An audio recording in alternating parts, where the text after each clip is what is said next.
Hunter x Hunter Episode 9. Binabati ko kayong lahat at nakarating kayong lahat dito. Ito na ang katapusan ng unang pagsusulit. Lahat kayo'y nakapasa.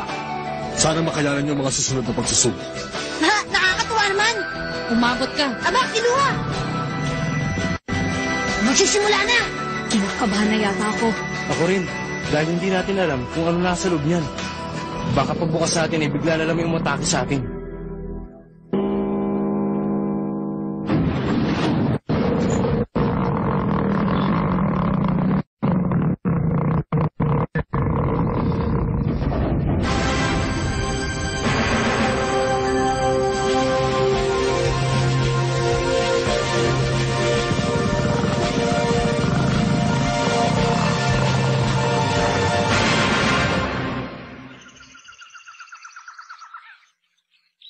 Kamusta na kayo?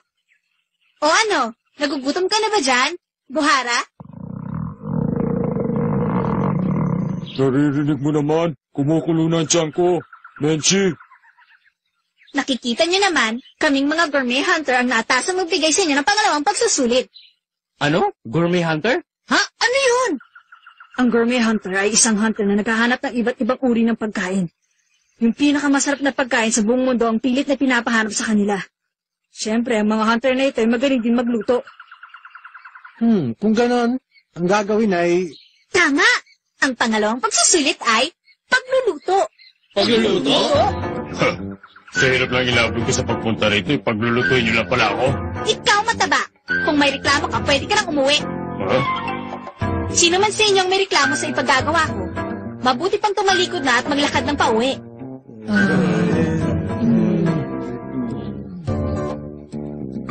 Sa palagay ko, wala namang magre-reklamo sa inyo. ano bang klaseng luto ng pagkain ang gusto mo? Siyempre, ang una niyo iluluto ay o-orderin ko pagkain. At kung sino man sa inyo ang makakapasa sa una, sila lang ang maaaring makasali sa ipapaluto kong pagkain. Sa madaling salita, makakapasa lang kayo sa pagsusulit kung pareho kaming masasarapan. Hindi patas yun. Ang paglasa sa pagkain depende sa tao titikim nito. O paano yun? Kung masarap sa amin yung pagkain, hindi naman sa inyo masarap, sigurado pagsak pa rin kami, hindi ba? Oo naman. Kaya talaga. Teka! Makinig kayo. Gaya ng sinabi ko kanina, kung ayaw ninyong sumali sa pagsusulit na ito, maaari na kayong umalis. Sige, paalam na. Isang kalokohan yan!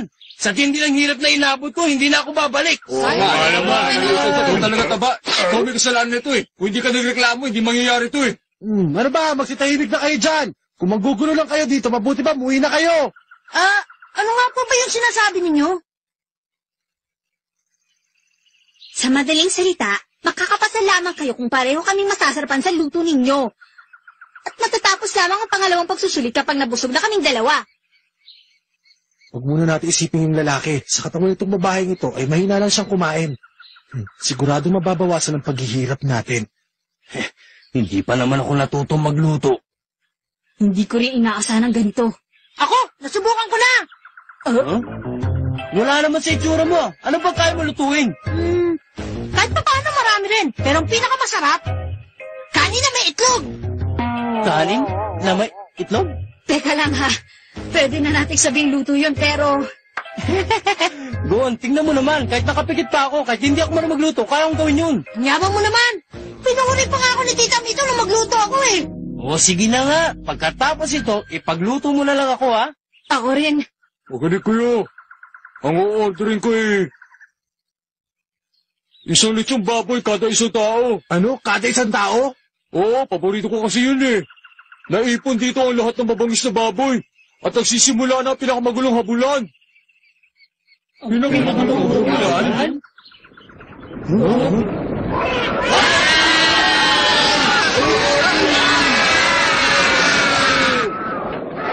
Ang pangalawang pagsusulit. Susugurin kayo ng mga baboy niyan gamit ang kanilang matitigas na ilong. Kapag nagpahuli kayo sa kanila, gagawin nila kayong pagkain. Kaya dapat matibay ang tuhod niyo sa pagtakbo.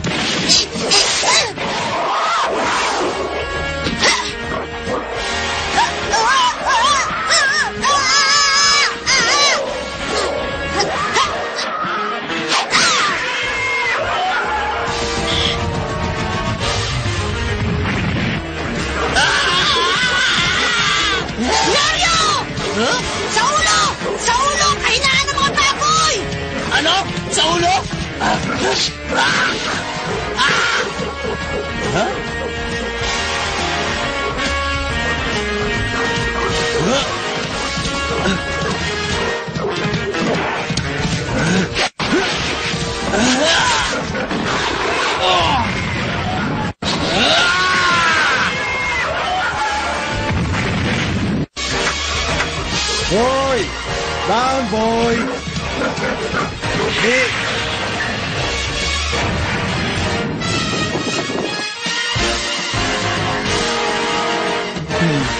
Yari.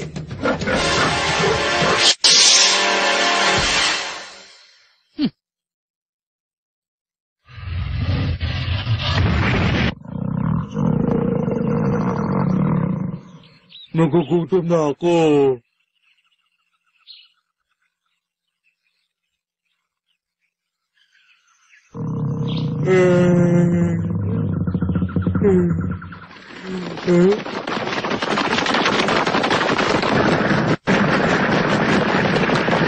Ito na ang pagkain!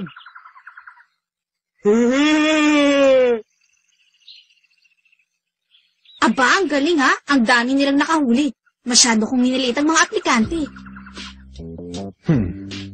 Mukhang maraming mga nakahuli. Pero ang magiging problema nila ay ang lasa. Ewan ko lang kung magugustuhan ng gourmet hunter na si Buhara ang kanilang mga luto. Masyado pa naman siyang pick-up pagdating sa lasa.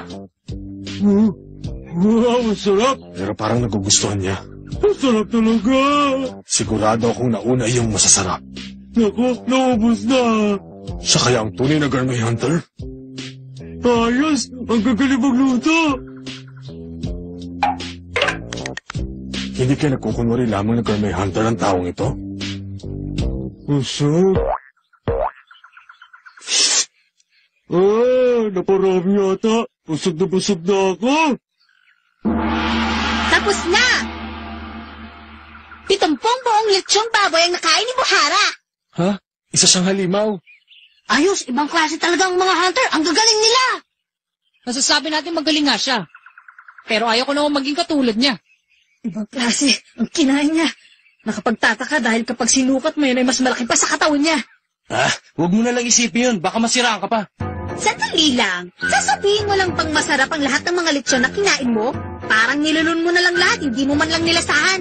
Wala akong pakialam. Basta mahalaga na bawi ang gutom ko. Binusog nila ako kaya wala nang pakialam sa lasa. Masyado ka naman yata mabait ngayon. Isa kang gourmet hunter kaya kailangan mong maging stricto sa lahat ng mga pagkain nilalasahan mo. Ay, bahala ka na nga lang.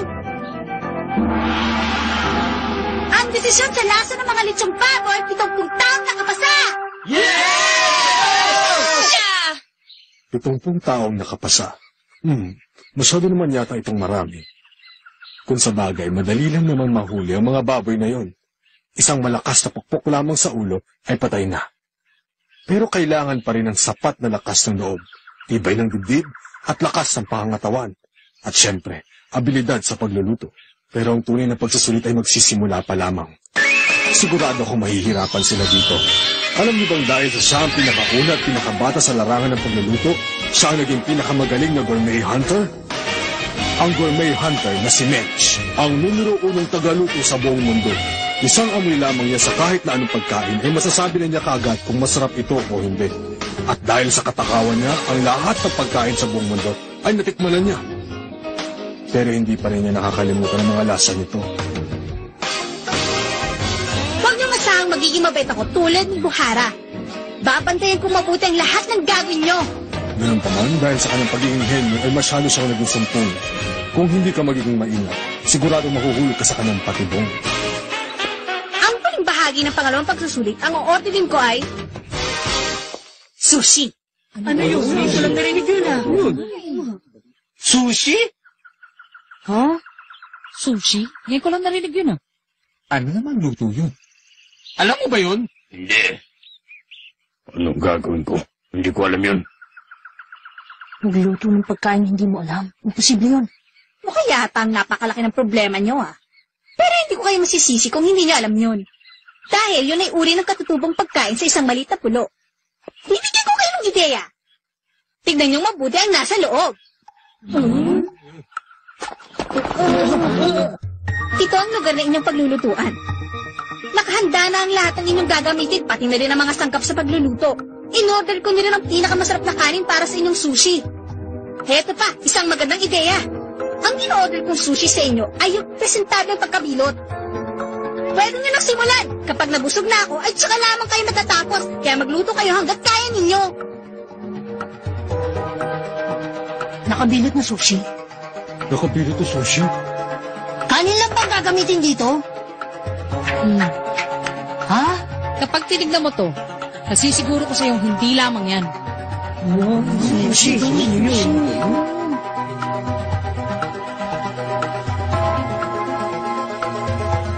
Pasado na ako. Sigurado yun.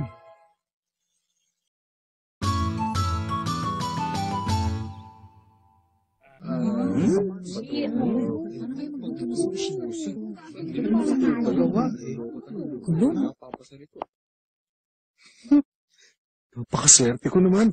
Akalain mong napili niya ang ipaluto ay pagkain na gawa sa aming bansa. Pero kapag nagmadali ako, baka malaman nilang lahat na alam kong pagkain yun. Ang ipapakita ko, inosente ko. Para makapasa ako mag-isa. Siyempre, kailangan maging mautak. Paano ba naman yun? Sigurado alam niyo ang pagkain yun.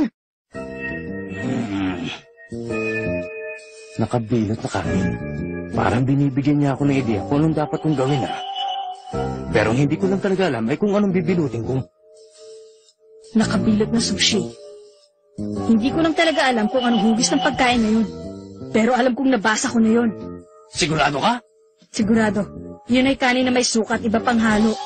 Kung hindi ako nagkakamali, meron din yung sariwang isda. Sariwang isda? Nakikita mo naman na dito tayo sa gitna ng gubat Huwag kang mayay! Dahil makakakita ka ng isda sa mga ilog at lawa.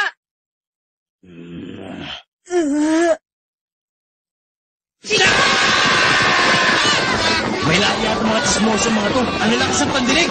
Kamali yata ako ng sinabi, kakahimik na nga ako. Ako, meron pa palang ibang nakakaalam noon. Pati ako ba, Ton? Pamimigwit ang hilig mo, di ba? Oh!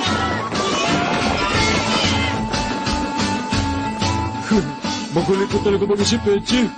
Dahil hindi lang mapagluluto ang gagawin ng mga aplikating yan. Hindi ba't masayang pinagagawa ko? Sawa na kasi sa ordinaryong sushi, kaya ngayon espesyal naman.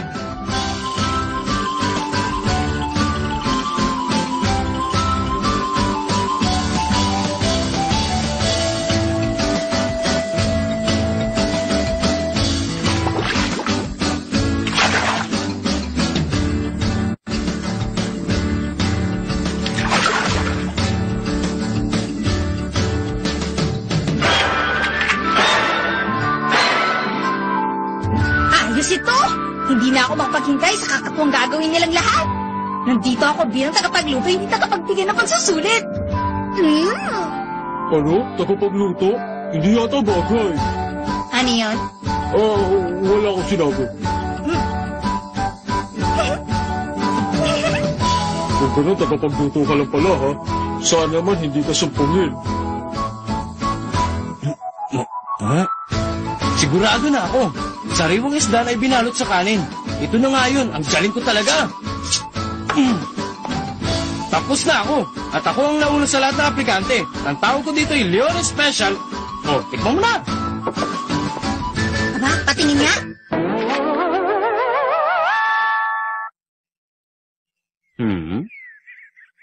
Hindi tama yan! Ano ka ba naman? Pinaghirapan ko yan. Bakit mo tinapon? Tumigil ka, baka ibagsak kita dyan. Mabuti pa umalis ka na lang sa harapan ko. Makinig, ang hugis ay importante. Kapag hindi ko nagustuhan ang presentasyon ng inyong sushi, hindi ko ito susubukan. Tsura mo, yabang mo. Ayos, ako naman ang susunod. Halos pares lang kayo ginawa ng number 403. Magkapareho lang kami ni Lyorio. Alam kong nararamdaman mo, Gon. Ano sabi mo, Kurapi ka? Aba, ayos ha! Sige, rapid lang! Mali! Ha?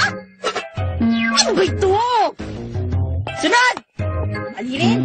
Teka muna, ano nga ba yung sushi ginagawa sa mga aplikante? Hindi tuloy ako makaalis dito.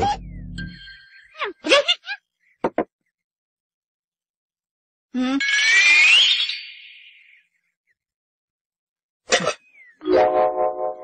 Shrimp cocktail at kanin na nakababot sa mustard sauce. Yun ang tinatawag na Purgon style.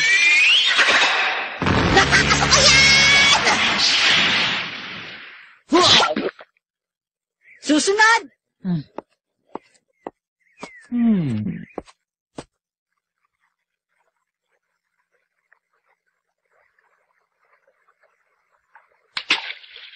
Ano ba? Wala pa ako nakikitang tama sa mga ginagawa nyo. Papatayin niyo ba ako? Ano po ng mga tao ito? Wala naman lang makaisip ng tama. Ang dami ko na ibinigay na clue. Dahil wala akong alam tungkol sa hugis, ang dapat ko na lang gawin ay pag-isipan ng mga sinabi niya sa amin kanina. Ang hugis ay importante. Dapat ay magustuhan ko ang preparasyon. Natitiyak ko na ang presentable at masarap na sushi na gusto niyang ihain sa kanya ay may hahalin tulad sa isang ordinaryong fried chicken o di kaya isang hamburger.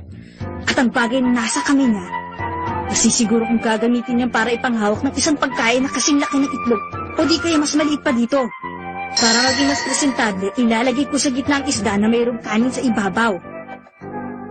Tama.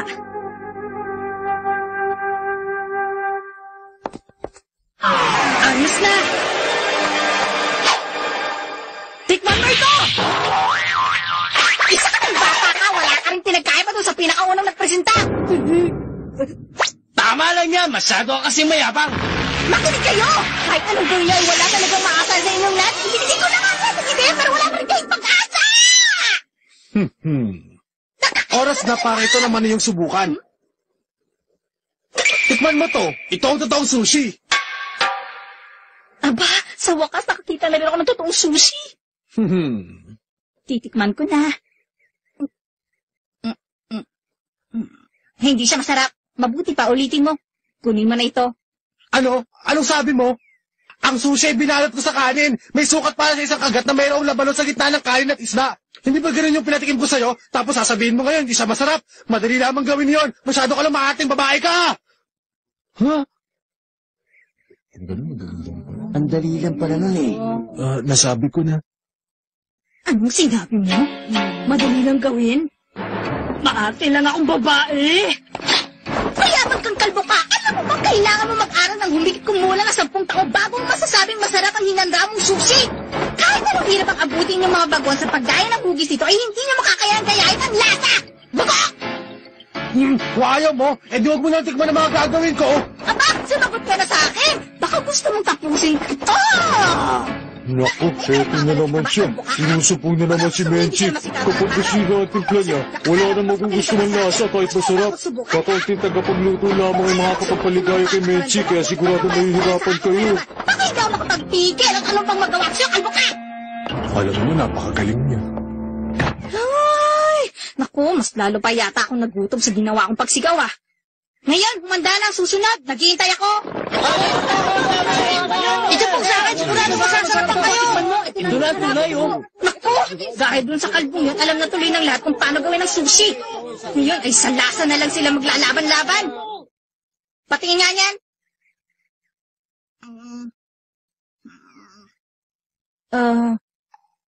Hali, mahirap na siyang nguyain.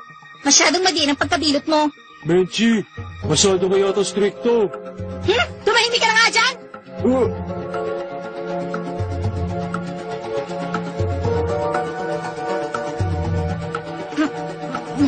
Maling-mali ang pagkahiwa mo sa isda. Pangit naman lang yung kanin. Ulitin! Matagal kang gumawa ng kanin na initan ng katawan mo ang isda. Ulitin mo yan. Ayaw ko ang lasa. Ulit!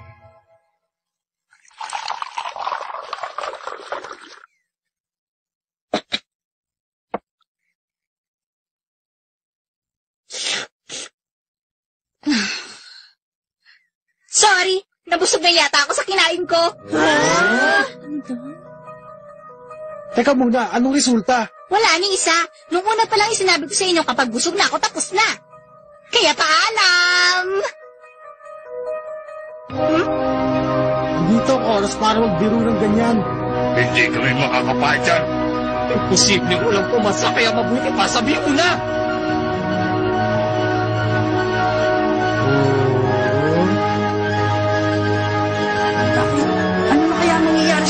Sam!